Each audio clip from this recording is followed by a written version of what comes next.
কোন ভাষায় কোরআন পড়ব? ভাষাগতভাবে আমাদেরকে বুঝতে হবে এবং জানতে হবে। সৃষ্টিকর্তা যদিও আমাদেরকে আল কোরআন দিয়েছেন আরবি ভাষায়, কিন্তু এখানে বিষয়টা হচ্ছে যে কোনো চায়না কান্ট্রির লোক এসে কিন্তু বাংলা ভাষা বুঝবে না, বা আরব দেশের লোক এসে এই বাংলা ভাষা বুঝবে না। আবার বাংলা ভাষাভাষীর লোক যারা রয়েছে তারা কিন্তু আরব ভাষা বা চাইনিজ ভাষা, উর্দু ভাষা, যে কোনো অন্য কোনো দেশের ভাষা বুঝতে পারবে না। কেন বুঝতে পারবে না? কেননা সে সেই দেশেই, অর্থাৎ তার নিজ মাতৃভাষার দেশেই লালিত পালিত বড় হয়েছে এবং সেই ভাষাভাষী করেই সে গড়ে উঠেছে। আল্লাহ আমাদেরকে আল কোরআন দিয়েছে আরবি ভাষায়, আমাদেরকে বুঝতে হবে আমাদের ভাষায়। আল্লাহ যদিও সূরা 12 নম্বর সূরা ইউসুফের 2 নম্বর আয়াতে বলেছেন যে নিশ্চয়ই আমি কোরআন নাজিল করেছি আরবিতে যাতে তোমরা বুঝতে পারো। আমরা বুঝতে পারবো, আল্লাহ এই কথা বলেছেন। তো এখানে কি আমরা বুঝতে পারবো না আরব কান্ট্রির যারা রয়েছে তারা বুঝতে পারবে? এই আয়াতটা মূলত দেওয়া হয়েছে মুহাম্মদ সাল্লাল্লাহু আলাইহি সাল্লামকে, এই আদেশ করা হয়েছে যে তাকে আরবিতে কোরআন দেওয়া হয়েছে, তার ভাষা ছিল আরবি এবং তিনি বুঝবেন এবং তার জাতিকে বোঝাবেন। এজন্যই তাকে আল্লাহ আদেশ করেছেন যাতে তোমরা বুঝতে পারো। কিন্তু আমি তো বুঝতে পারবো না, বা আমরা এই বাংলাদেশে যারা রয়েছি আমাদের মাতৃভাষা বাংলা, আমাদের পূর্বপুরুষের ভাষা বাংলা এবং আমাদের চলমান ভাষা হচ্ছে বাংলা। তাই আমরা বাংলা ছাড়া কি অন্য ভাষা বুঝবো না। তো এই ভাষায় কোরআন না দিয়ে যদি আল্লাহ চায়না ভাষায় কোরআন দিতেন, আপনি কি কোরআন বুঝতেন? কখনোই না। আল্লাহ যদি ইংলিশতে কোরআন দিতেন, আপনি কি কোরআন বুঝতেন? যদি আপনি ইংলিশ ভাষার লোক না হয়ে থাকেন তাহলে কি আপনি কোরআন বুঝবেন? কখনোই না। আপনাকে বুঝতে হলে আপনি যে ভাষারই লোক হন না কেন, আপনাকে আপনার ভাষায় বুঝতে হবে। এই জন্য আল্লাহ মুহাম্মদ সাল্লাল্লাহু আলাইহি সাল্লামকে বললেন তোমার ভাষায় কোরআন দিয়েছি যাতে তোমরা বুঝতে পারো। আবার আল্লাহ 13 নম্বর সূরা রাদের 37 নম্বর আয়াতে বললেন যে নিশ্চয়ই আমি কোরআন অবতীর্ণ করেছি আরবি ভাষায় এবং বিধানস্বরূপ তোমার নিকট জ্ঞান পৌঁছার পর বা জ্ঞান আসার পরে তুমি যদি তাদের খেয়াল খুশির অনুসরণ করো তবে আল্লাহ ছাড়া তোমার পক্ষে সাহায্যকারী বা অভিভাবক থাকবে না। তে এই কোরআনটা আল্লাহ বিধান স্বরূপ দিয়েছেন। এখন আসুন একটু বিধান নিয়ে কথা বলি। কোরআন আরবি ভাষায় দিয়েছেন, মুহাম্মদ সাল্লাল্লাহু আলাইহি সাল্লামকে দিয়েছেন, তার দেশের ভাষাতেই দিয়েছেন। তিনি আরব কান্ট্রির লোক ছিলেন বিধায় তাকে দিয়েছেন।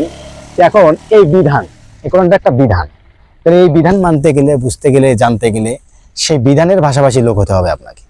তাছাড়া আপনি বুঝবেন কিভাবে? তাহলে যদি আরবের বিধান এই বাংলাদেশে এসে সৌদি যুবরাজ যদি জারি করে বা বলে, এই বিধান কি কেউ মানবে? প্রশ্নই ওঠে না। কিভাবে মানবে? কারণ তারা তো বুঝবেই না। তাহলে এই বিধান মানতে গেলে আপনাকে আপনার বিধানে, মানে আপনার ভাষায় সেই বিধান আপনাকে জানতে হবে। কারণ বাংলাদেশের বিধান যদি সৌদি আরবে বা আরব কান্ট্রিতে বা আমেরিকা, ইউরোপ, রাশিয়া যে দেশগুলো রয়েছে সেগুলোর ভিতরে যদি এই বিধান দেওয়া হয়, তারা কি বুঝবে বা মানবে? মানবে না। এখানে আল্লাহ বললেন যে তার ভাষাতে আল্লাহ কিতাব দিয়েছেন, এই কোরআন দিয়েছেন বিধান স্বরূপ। তাহলে এই বিধান বুঝতে গেলে সেই বিধানের ভাষাভাষী লোক হতে হবে আপনাকে। কারণ আমাদেরকে আল্লাহ কোরআন দিয়েছে বাংলায়, অর্থাৎ অনুবাদ। তা অনুবাদক যারা রয়েছে তারা বিভিন্ন দেশের বিভিন্ন কান্ট্রিতে বিভিন্ন ভাষায় অনুবাদ করা হয়েছে। পাকিস্তানে যাবেন, পাকিস্তানে আপনি উর্দুতে পাবেন। আপনি ইন্ডিয়াতে যাবেন, ইন্ডিয়াতে আপনি হিন্দিতে পাবেন। আপনি ইউরোপ, আমেরিকা বা অন্যান্য যে রাষ্ট্রগুলো রয়েছে সেগুলোতে যাবেন, ওগুলোর যে ভাষা বা ইন্টারন্যাশনাল ইংলিশ ভাষা সেগুলোতে আপনি ইংলিশতে পাবেন। তাহলে এই প্রত্যেক ভাষাভাষী করে আল্লাহ অনুবাদ করে দিয়েছে, কেননা যেটা তারা বুঝতে পারে। কিন্তু এখানে মূল যে ভাষাটা সেটা হচ্ছে আরবি। আরবি থাকবেই, আরবি ভাষাভাষীর করে আল্লাহ দিয়েছেন, আরবি থাকবেই, আরবি পরিবর্তন করার কোনো সুযোগ নাই, আর এটা হবেও না।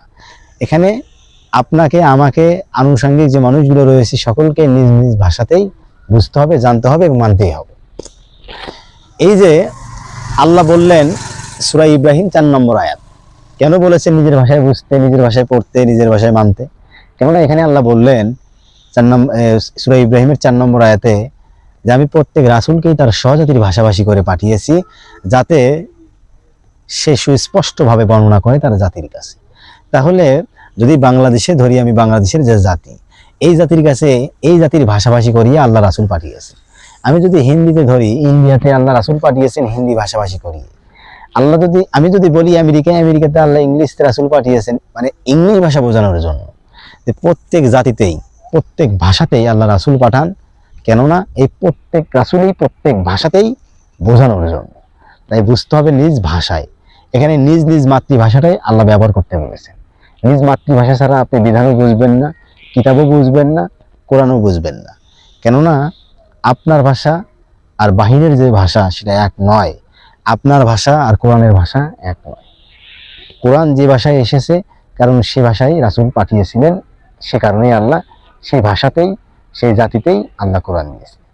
নিজ মাতৃভাষায় কোরআন পড়ুন, কোরআনের সত্যতা জানুন, কোরআন পড়ুন, সুন্দর জীবন গড়ে তুলুন।